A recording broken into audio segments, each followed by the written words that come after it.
ليه حياتك ملخبطة؟ ليه دايما عندك خطط وعندك أهداف وعندك شكل في دماغك لحياتك اللي نفسك توصلي لها، بس في حاجة غريبة كده واقفالك في النص، حاجة مش باينة بس منعاك انك توصلي لأي حاجة.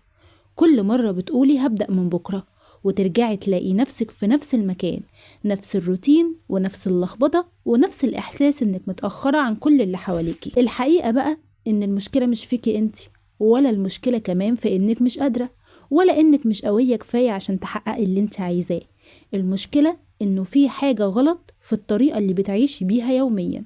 انت ممكن تكوني بتبذلي مجهود وبتحاولي وبتفكري كتير، بس كل ده ماشي في اتجاه غلط. تخيلي كده واحدة بتجري بأقصى سرعتها بس في الاتجاه العكسي، هل هتوصل؟ طبعا لا. وده بالظبط اللي بيحصل معاكي. انت مش واقفة، انت بتجري بس مش عارفة رايحة فين. وفي الفيديو ده انا مش هقولك نظمي وقتك وخلاص، لا، انا هفهمك ايه اللي معطلك فعلا، وايه الحاجات اللي بتسرق حياتك من غير ما تاخدي بالك، وازاي ترجعي تمسكي زمام حياتك من اول وجديد. ولو سمعت الفيديو ده للآخر وفهمتي كل جزء فيه، أنا بوعدك مش بس حياتك هتتظبط، انت نفسك هتتغيري 180 درجة. ودلوقتي خلينا أبدأ معاكي بحاجة مختلفة شوية. احنا طول الوقت بنقول وقت بيضيع، لكن الحقيقة إنه مفيش وقت بيضيع ولا بيتسرق، تركيزك هو اللي بيتسحب منك حتة حتة. تخيلي كده إنك عندك طاقة محدودة كل يوم زي بطارية، وكل مرة بتمسكي تليفونك، كل مرة تفكري زيادة، كل مرة تترددي، كل مرة تفتحي 10 حاجات في نفس الوقت، انتي بتسحبي من طاقة البطارية دي لحد ما توصلي لنقطة معينة كده وتحسي انك مش قادرة تعملي اي حاجة خالص. المشكلة هنا ما بتكونش كسل، المشكلة انك خلصت طاقتك في حاجات مش مهمة. والحل اللي انا هقولك عليه دلوقتي مش بس انك تركزي، ولكن تحمي طاقتك الاول وما تضيعهاش في اي حاجة ملهاش لازمة، وساعتها الانجاز الحقيقي هيجي لوحده. يعني تعملي ايه؟ اول حاجة اقفلي مصادر التشتت لفترة محدودة، وخلي عندك وقت صامت كده من غير تليفون، واشتغلي على حاجة واحدة بس لكن بتركيز كامل. اما تاني نقطة عايزة اكلمك فيها ودي مهمة جدا، هي انت ليه بتبدأي وما بتكمليش للآخر؟ خليني اقولك حاجة يمكن ما سمعتهاش كتير، انت مش بتوقفي علشان انت ضعيفة او مش قادرة، انت بتوقفي علشان البداية غلط. ايوه زي ما سمعتي. طب ازاي؟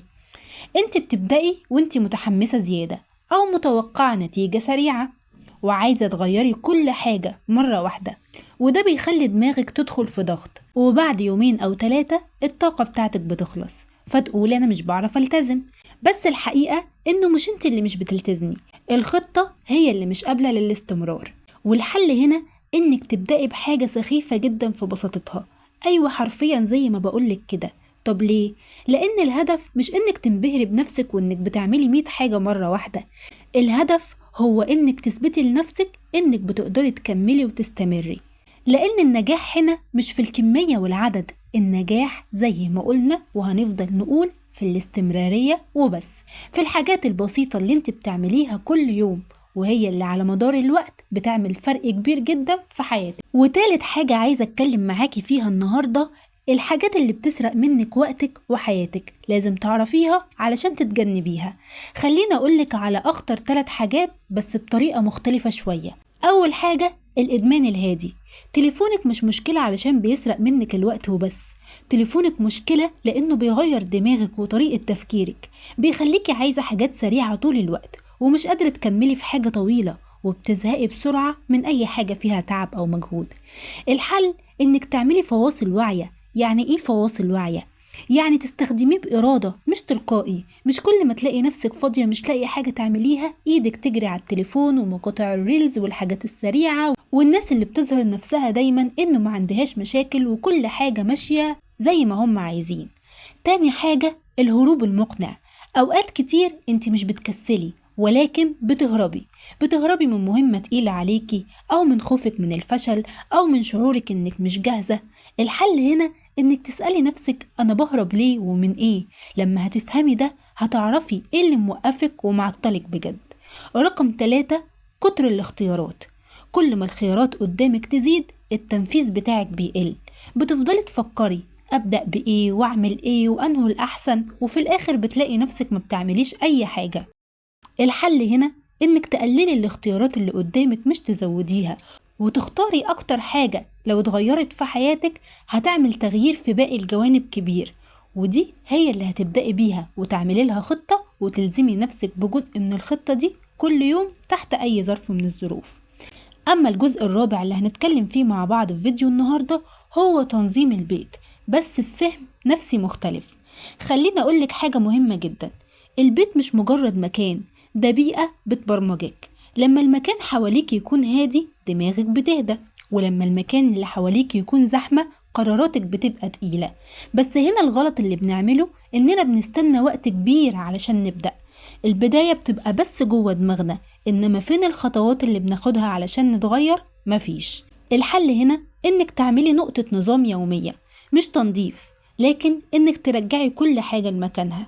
الخطوة البسيطة دي هتخلصك من 3/4 الفوضى اللي موجودة قدام عينك، وده بيديكي إحساس إنك مسيطرة أكتر من غير مجهود، وبيديكي الحماس والقوة إنك تكملي في الترتيب والتنظيم اللي هيريحك بعد كده ويخليكي تعرفي تسعي ناحية أهدافك. أما الجزء الخامس اللي هنتكلم عنه في فيديو النهاردة هو إدارة وقتك. أنا مش هقولك نظمي وقتك وبس، أنا هقولك اختاري هتعيشي يومك إزاي. في نوعين من الأيام، أول واحد يوم عشوائي، وتاني واحد يوم متنظم. اليوم المتنظم ده مش عبارة عن جدول، ده نية واضحة بتحطيها جوه دماغك وبتمشي عليها طول اليوم، وهي أنا النهاردة هركز على إيه. بدل ما تسألي نفسك أنا عندي وقت لإيه، اسألي نفسك إيه يستاهل وقتي. ولما هتفهمي النقطة دي ساعتها بس هتعرفي إن اليوم طويل ويسع كتير قوي من أهدافك اللي انت ما بتلحقيش تعملي منها حاجة بسبب ضيق الوقت. أما الجزء السادس اللي هنتكلم عنه في فيديو النهاردة وهو أهدافنا وإزاي نحولها لواقع.